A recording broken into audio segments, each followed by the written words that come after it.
Hey, what's good everybody? Welcome to the video. Today we're going to get started on the Storm Collectibles Injustice Gods Amongst Us ARES. Man, this thing came out so nice. I remember everyone kind of dogging on it because they didn't want that plastic cape that was first shown at Toy Fair quite some time ago. And now we have this luxurious piece here with an awesome cloth wired cape. I gotta say, I'm super excited about this because figures like ARES don't get made often. Or they're made where it's some sort of augmentation character. For instance, McFarlane did the ARES that was the Batman ARES, which is negative Earth, I think 3 or 4, or I can't remember. But basically, it was part of, the dark multiverse. It wasn't a straight up ARES that we can never get. Now we have a version of ARES that can be used both for definitive timelines or mixed in or whatever you want to put it at, because ARES can change his height. He could change his mass and weather, like whatever it is. The point is, we have an ARES that we can now use. So I'm super excited. So let's jump into it. I'm pretty sure most people probably skipped along to this part anyway, where I started talking about ARES. This guy is magnificent. Looks really good. The sculpting is obviously made with soft plastic parts. Storm is known for that, to allow movability and nothing to really mess up. But he just looks overall so good. So first things first, I'm going to show you that the helmet is removable. So you're going to have a man who is literally underneath the armor. He's just a bigger man, but he's clad in armor. Our articulation without the helmet, we can look up, we can look down, we can tilt left and right. Looks really good with the soft plastic. Now popping the helmet back on, right? We can still get all of that movement, because even though it's made as a harder plastic in some ports, it's still soft plastic, which allows you to move most of it around. Even here at the collar, soft plastic, which allow you to get all the movement that you want. So ARES can literally look down, especially if he fights his half sister Diana. He can look down upon her. So this is important for any sort of mood shots that you get. Now, articulation wise in the arms, shoulder pads will not get in the way. You can hit a T-pose with no problem. We do have a bicep swivel, and we are double jointed. Because he has a more sleek armor-like design, his double joint will allow him to get a little bit of a better reach than most characters. And we have our butterfly joint, allows you to rotate forward. I'm so excited for this guy because you just don't get stuff like this too often. And we do have a rotating ball peg joint at the wrist that has no problems. I just can never really tell where I'm going, because sometimes stuff like this, there's a gauntlet right here, like a wrist guard. This is also soft plastic, so don't stress about breaking it. Super nice. Ooh. Now, our ab crunch and ab rotation, or somebody called it, made fun of me in a joke, and it was so funny. Roticulation, and I was like, yo, that's hella funny. So I'm gonna use that roticulation here. So you can see here, it's movable. But it's weirdly enough that it seems like it's not moving, but it is. So you have to play along for that.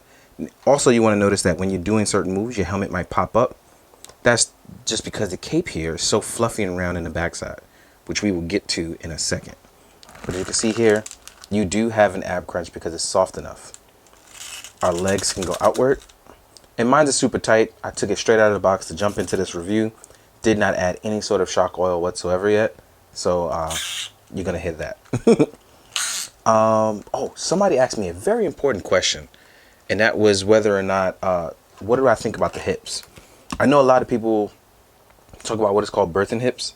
That kind of stuff doesn't bother me. I guess I don't see it as an issue, but I can see why others would. But I would much rather the hips be wider and allow for a better spatial and center of gravity than the not. But I know visually, if you want to fix it, the best thing you can probably do is modify your inner T-peg. That's what's going to help you. So hopefully that advice will help you guys. All right. Now, as far as our leg, going forward though, we can get us forward front because this actually can fold upward, which means you can get our leg to go all the way up to hit that 90 degrees. You do have thigh rotation going outward. You do have a little bit of inward, but nowhere near as much as outward. You actually saw the toe pivot here. You have generous ankle pivot. You can rotate inward and outward as well. And we are double jointed. So real quick though, before we do anything else, I do want to test out his articulation for posing, because I haven't had a chance to really do that. And although he doesn't really get into any sort of crazy poses, I do want to test out his battle poses, crossing the arms and stuff like that. So if the God of War was to get it on, could he take a battle pose? And it looks like, for the most part, he can. It may look a little awkward now as I'm getting adjusted to him. But yeah, looks like the God of War can indeed pose, which is really, really nice here. Fix our helmet pose. There we go. Now, our hood here in the back, it doesn't seem complicated at all. It rounds about from the shoulders like a classic knight's in armor. It is wired here at the top. Technically, it could wrap around him. And over here, it highlights out and can fold because it is wired. It has a nice level of fluff to it. Nice soft cotton-like material. Whatever they chose, I really like it. As you can see, it can fold out. Look like it's flowing in the wind. You don't really get... Like, I didn't expect this at all. Like, I was expecting a plastic cape and to modify it to a what's the name one? You know who's actually... I was just thinking about him the other day. Dallas is going to be super excited for ARES. So I'm pretty sure when ARES has come out, he's going to do like a whole bio video on ARES to show off how much he loves him and his Injustice history. If you haven't, check out Dallas. He does a whole bunch of DC stuff. You can talk DC comics with him all day. As you can see here, look at that. Looks really good. So without further ado, let's take a second, jump into our accessories. So let's do that.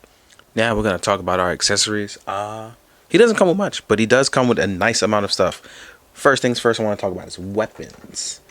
He gets a really big ass sword. No, really, look how big this thing is. Like, the sword is tall enough to almost reach his height.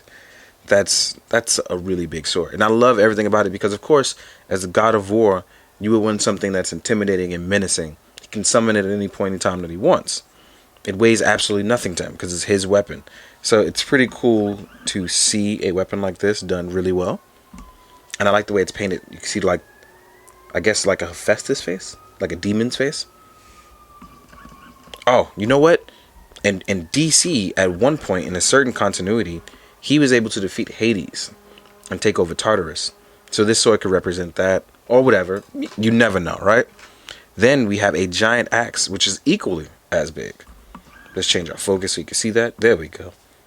So you can see the axe itself comes up to his chest. Really big axe. Super nice. Then we have our hand accessories. You will get an open action hand, 2 sets.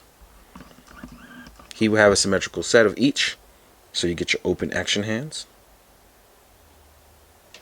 You will get your closed action hands. These are like your gripping, your clawing hands, when you want to hold smaller characters by their neck and wring them out.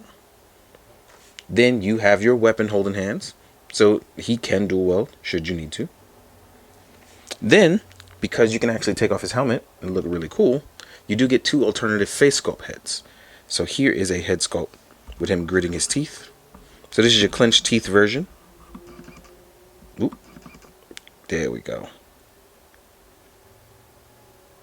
I actually like this. And it doesn't look well, obviously, by itself, because he shouldn't be seen with his helmet off. But with the helmet on, let's take a quick look. This actually fits the profile.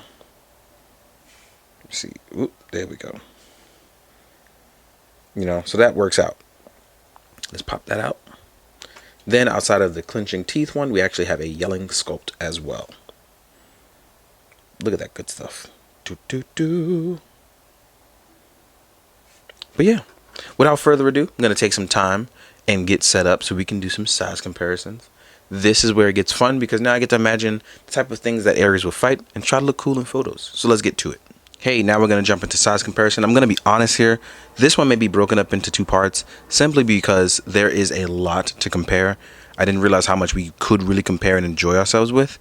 So there won't be any rhyme or reason to how this one goes on this one. So yeah, let's get to it. Let's do some big guys from Storm. First up, we have Doomsday, who at this point I can put him behind. So here is Doomsday, literally just poking out in the background. Then we have Darkseid. And the reason why you want to compare is because you want to see how the other Injustice stuff looks. And meanwhile, like I said, even though he towers over every other character that I've seen so far, these guys still kind of just make him look tiny. And it's kind of crazy. Then we have Lobo, who actually compares to the right size of Ares. He's actually a little bit bigger. And lastly, you have your main man, Bane. Bane. So yeah, these guys look like a whole squad of people who at some point are going to wreck you, no matter what it is you choose to do. And as you can see, they have filled up the entire space. So I'm going to remove these guys, and then we're going to jump into the next batch of stuff. I think I'll start with some other DC stuff and Scorpion, because I feel like that's a nice way of getting shrinking down on characters, showing you some stuff. So here is Scorpion, and that's pretty cool. I think he sizes out pretty well with him. Then we have a DC Essentials Sinestro. Sinestro was also in Injustice, so I feel like he's actually a pretty good size, because Sinestro, it's weird because they kind of always portray Sinestro as this tiny dude, but Sinestro is 6'10". That's wild. Well, the elongated body would make sense now, but it's so weird. Here we have Mezco, Black Adam, which I thought these two fighting would make an excellent fight scene, right?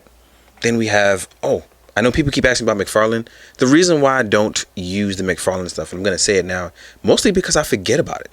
I don't display these guys. I don't really use them too often, but I'm going to try to change that. So here we are with the McFarlane Infected Superman. Looking pretty cool. But as you see, the McFarlane stuff is really big, but it does work really well with the Storm Collectible stuff. Let's move my main man, Black Adam, a.k.a. Teth Adam. Here is a McFarlane Build-A-Figure. And luckily, I was trying to sell this thing and it wouldn't sell. So now I have it to compare to. So this is the Batman who took over as the God of War next to the actual God of War. So I might have these two fight and enjoy themselves. This conflict fuels me. It's like one of his favorite lines in Injustice. Conflict fuels me. Here we are with a Mezco Batman. It's a supreme body with a sovereign head sculpt, in case you're wondering. Here we are with a V-Toys Robin with a custom Red Hood head, which I'm going to use as my Red Hood. So this guy is going to be my Red Hood. And as you can see, these guys look really good next to him. Smaller, but still cool. I think everybody's going to be smaller compared to a guy who can change his height at will, right? Here is an Injustice Superman with a Justice League head sculpt on him. I actually like the way that one really looks. Here we are with a Mythic Legions Barbarian with some new feet and hands. And you can use these guys as like his warriors to like go fight for him, or some minions. Or you can even use like orcs and goblins. It doesn't matter. He's like literally the God of War. He can summon anybody that's dead, especially after he took over Tartarus. Here we are with a NECA Predator, and looking pretty good. That's the battle damage City Hunter. I've got to work on that review as well too. Here is a Black Series Darth Maul, the comic book version from Dark Horse for the anniversary set. Now we're going to jump into set 2. We're going to take a small break so I can break out the rest of these guys, and let's do that. All right, now we're here at part 2. I guess we'll just get more random stuff in there. So here we are with the movie My Show Mandalorian. Seeing he's a tad bit smaller, but does look really good, and it works out really well with the ARES. Just because I love Dr. Fate, and he does tie into a major part of both Injustice and the DC Universe. Here's Fate next to Ares. Wow, this actually looks really good. Nice and vibrant on my screen. For once, I'm like looking down at my screen properly. I'm like, oh, this looks nice. So, here we are with a Reeves Superman, in case you want to compare those. I'll have Mafek Superman in some photos because I can't find him right now and it's driving me nuts. Here we are with a Revolve Tech Joker. And again, when I find my Mezco Joker, I'll probably try to compare that as well too. So here are these two guys. Here we are, and this one's the great one for me, with Diana versus Ares. I really wanted to use my Revoltech one, but I can't find her. No idea where she is. So I have this one, and I don't necessarily have the McFarlane one anymore. So this is my last Wonder Woman that I have. Here she is, next to Ares. For some reason, she's not standing. There it is. We'll just make her lean just a little bit. And she looks tiny next to him, but she's a powerhouse. And I love how that's going to look in the power dynamic for size comparisons with them. Here we are with a Mafex Hush Batman. This will be our placeholder for Superman, since they are similar in size, but not necessarily always the build, right? Let's take these two away. Next up, we have a G.I. Joe Cobra Infantryman. Ooh, no, don't knock down Ares now. So here we are with these two. I don't know why his left foot continues to warp in weird directions. I don't know what that's about. But we all know he's smaller. Here is a Marvel Legends Black Panther. We have an Articulated Icons Ninja. And I can just put him right in front of Ares because these guys are so much smaller than he is. We have a Hasbro Lightning Collection Zeo Green. And if I'm just knocking stuff down today. Well, let's move Black Panther over. And I think last but not least, we'll end it as usual with the Cougar. So here we are with SH Figure Arts Kamen Rider Cougar, who is super duper tiny compared to Ares. Even his gun being held up can't stack up to Ares. Overall, this has been a really, really fun review. It's been a nice change of pace. It's very lighthearted, but also pretty fun and cool. If you've enjoyed this, please like it, comment, say something nice to both people in the comments and myself. Do something good for everybody today. Also, look out for the pictures. I hope you guys do enjoy them. As always, please, guys, be good, do good, drink your water.